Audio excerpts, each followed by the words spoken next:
Sir ಸಿಕ್ಕಿದ ಒಂದು ಸಣ್ಣ ಒಂದು ಅವಕಾಶ ಅದು ಆ್ಯಕ್ಚುಲಿ ದರ್ಶನ್ ಸರ್ಗೆ ಆ್ಯಕ್ಷನ್ ಕಟ್ ಹೇಳುವಂಥದ್ದು ಅಂದರೆ ಚೌಕದಲ್ಲಿ ಅದನ್ನ ಈ ಮಟ್ಟಕ್ಕೆ ಬಳಸ್ಕೋಬೋದು ಅಂತ ಯಾರು ಊಹೆ ಮಾಡ್ಕೊಂಡಿಲ್ಲ. ಆ ಫೈಟ್ ಸೀಕ್ವೆನ್ಸ್ನ ಆ ಸ್ವ್ಯಾಗ್ ಆಗಲಿ ದರ್ಶನ್ ಅವ್ರನ್ನ ಈ ಮಟ್ಟಕ್ಕೆ ತೋರಿಸೋದು ಭಾಳ ಚಾಲೆಂಜಿಂಗ್ ವಿಚಾರ.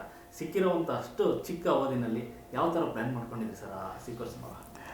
ನನಗೆ ಅವತ್ತಿಗೆ ಅಂದರೆ ಕತೆ ಪ್ರಕಾರದಲ್ಲೂ ಹೆಂಗಿತ್ತು ಅಂತಂದರೆ 4 ಜನ ಹೀರೋಗಳಿದ್ದಾರೆ, ಕಾಶಿ ಸರ್ ಇರ್ತಾರೆ, ಎಲ್ಲ ರೆಡಿ, ಅವರು ಜೈಲಿಂದ ಹೋಗಬೇಕು ಅಂತ ಎಲ್ಲ ರೆಡಿಯಾಗಿರ್ತಾರೆ. ಒಂದು ಪಾಯಿಂಟಲ್ಲಿ ಕಚ್ಕೊಂಡ್ಬಿಡ್ತಾರೆ ಎಲ್ಲರೂ. ಸೊ ಇವಾಗ ಅದು ಅಲ್ಲಿಂದ ಅವ್ರಿಗೆ ಪಾರು ಮಾಡೋಕ್ಕಾಗಲ್ಲ. ಅದನ್ನೊಂದು ಹರ್ಡಲ್ನ ದಾಟಿದ್ರೆ ಮಾತ್ರನೇ ನೆಕ್ಸ್ಟ್ ಅವ್ರು ಆಚೆ ಕಡೆ ಹೋಗೋಕ್ಕಾಗೋದು ಅಂತ. ಸೊ ಅದನ್ನು ಆ ಹರ್ಡಲ್ನ ದಾಟಿಸೋರು ಯಾರು ಅಂತಂದರೆ ಒಂದು ದೇವ್ರ ಥರ ಒಂದು ಕ್ಯಾರೆಕ್ಟರ್ ಬರಬೇಕು. ಬಟ್ ಆ ಕ್ಯಾರೆಕ್ಟರ್ ನೋಡೋಕೆ ನೆಗೆಟಿವ್ ಇರಬೇಕು, ಆಮೇಲೆ ಪಾಸಿಟಿವ್ ತಿರುಗಬೇಕು ಅದು ಅಂತ. ಸೊ ಯಾವಾಗ ದರ್ಶನ್ ಸರ್ ಅಂತ ಬಂದು ನನಗೆ ಜವಾಬ್ದಾರಿ ಬಂದ್ಬಿಡ್ತು. ಓಕೆ, ನನಗೆ ಏನು ಕೇಳದೆ ಒಪ್ಕೊಳ್ತೀಯ ಪಿಕ್ಚರ್ನ. ಈಗ ಅವ್ರು ಬರ್ತಿರೋದ್ರೆ ನಾನು ಎಷ್ಟು ಮುತುವರ್ಜಿ ವಹಿಸಿ ಮಾಡಬೇಕು ಅಂತ ತಕ್ಷಣ ನನಗೆ ಯೋಗಿ ಸರ್ನು ಹಂಗೆ ಸಪೋರ್ಟ್ ಮಾಡಿದ್ರು, ಪ್ರೊಡ್ಯೂಸರ್. ನೀನು ಏನು ಮಾಡ್ತೀಯ ಮಾಡ್ತೀನಿ ಅಂತ ಅಂದ್ಬಿಟ್ಟು. ಸೊ ನಾನು ಅವತ್ತಿನ ಟೈಮಿಗೆ ಅವ್ರ ಆಪೋಸಿಟ್ ದಿ ಬೆಸ್ಟ್ ವಿಲನ್ ಯಾರಿದ್ದಾರೆ ಅಂದರೆ ಅವಾಗ ಬಾಹುಬಲಿ ಆಗಿತ್ತು. ಸೊ ಅಲ್ಲಿ ಕಾಲಕ್ಕೆ ಅಂತ ಕ್ಯಾರೆಕ್ಟರ್ ಮಾಡಿ ಪ್ರಭಾಕರ್ ಅಂತಿದ್ರು. ಸೊ ದಿ ಬೆಸ್ಟ್ ಅವ್ರನ್ನ ಅಂತ ಕ್ಯಾಸ್ಟ್ ಮಾಡ್ತೀವಿ. ಆಮೇಲೆ ಫೈಟ್ ಮಾಸ್ಟರ್ ಯಾರು ಅಂದರೆ ತೆಲುಗುಲಿ ಟಾಪ್ ಒಬ್ಬರು ಫೈಟ್ ಮಾಸ್ಟರ್ ವಿಜಯ್ ಮಾಸ್ಟರ್ ಅಂತ ಅವ್ರನ್ನ ಕರ್ಕೊಂಬಂದ್ವಿ. ಆಮೇಲೆ ಕನ್ನಡದಲ್ಲಿ ಒಂದು ಅಲ್ಲಿವರೆಗೂ ನಿಮಗೆ ಒಂದು ಮಲ್ಟಿಪಲ್ ಕ್ಯಾಮ್ರಾ ಯೂಸ್ ಮಾಡಿ ಅದನ್ನು ಸ್ಟಾಪ್ ಮೋಷನ್ ಶೂಟ್ ಮಾಡಿರಲಿಲ್ಲ. ಸೊ ಆ ಟೆಕ್ನಾಲಜಿನ ಅವಾಗ ಶಂಕರ್ ಸರ್ ಯೂಸ್ ಮಾಡಿದರು. ಬಾಯ್ಸ್ ಅನ್ನೋ ಫಿಲಮಲ್ಲಿ ಒಂದು 2 ಕಡೆ ಯೂಸ್ ಮಾಡಿದ್ರು ಅದನ್ನು.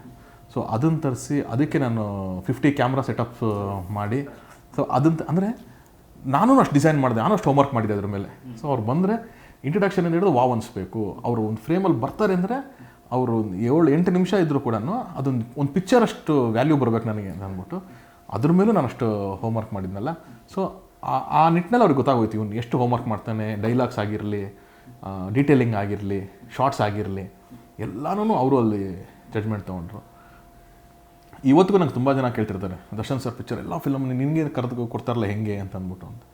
ಸಿ ನನ್ನ ತಮ್ಮನ ಥರ ನೋಡ್ತಾರೆ ಅಂತ, ಒಬ್ಬ ಫ್ರೆಂಡಾಗಿ ನೋಡ್ತಾರೆ ಅಂತ ಅನ್ನೋದು ಆದರೂ ಕೂಡ ಇವತ್ತು ನಮ್ಮ ಸಿನಿಮಾನು ಚೆನ್ನಾಗಾಗಿದೆ ಎಲ್ಲನೂ.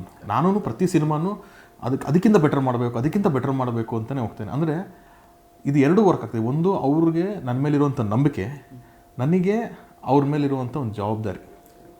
ನನಗೊಂದು ಜವಾಬ್ದಾರಿ ಕೊಟ್ಟಿರೋಂದರೆ ಅದು ನಾನು ಹೆಂಗೆ ಬಳಸ್ಕೋಬೇಕು ಅನ್ನೋದೊಂದು ಜವಾಬ್ದಾರಿ ನನಗೆ ಯಾವಾಗಲೂ ಇದೆ. ಅದು ನಂಬಿಕೆಯಾಗಿ ಅವ್ರಿಗಿದೆ. ಇಲ್ಲ ನಾನು ತರುಣಂಗೆ ಹೇಳಿದ್ರೆ ಅವ್ನು ಮಾಡ್ತಾನೆ ಅಂತ, ನನಗೆ ಅವ್ರನ್ನ ನಂಬಿಕೆ ಅಂತ ಹೇಳ್ತೀನಿ, ನಾನು ಮಾಡಲೇಬೇಕು ಅಂತ ನಾನು. ಸೊ ಇದೆರಡು ಬ್ಲೆಂಡ್ ಆಗಿಯೇ ಇವತ್ತಿನವರೆಗೂ ನಮಗೆ ಆ ಫಿಲಮ್ ಒಂದೊಂದೇ ಚೌಕಾಗಿಂತ ರಾಬರ್ಟ್ಗಿಂತ ಕಾರ್ಟೇರ್ ಆಗಲಿ ಆ ಗ್ರ್ಯಾಜುವಲ್ ಆಗಿ ಬಂದಿರೋದು ನಮಗೆ.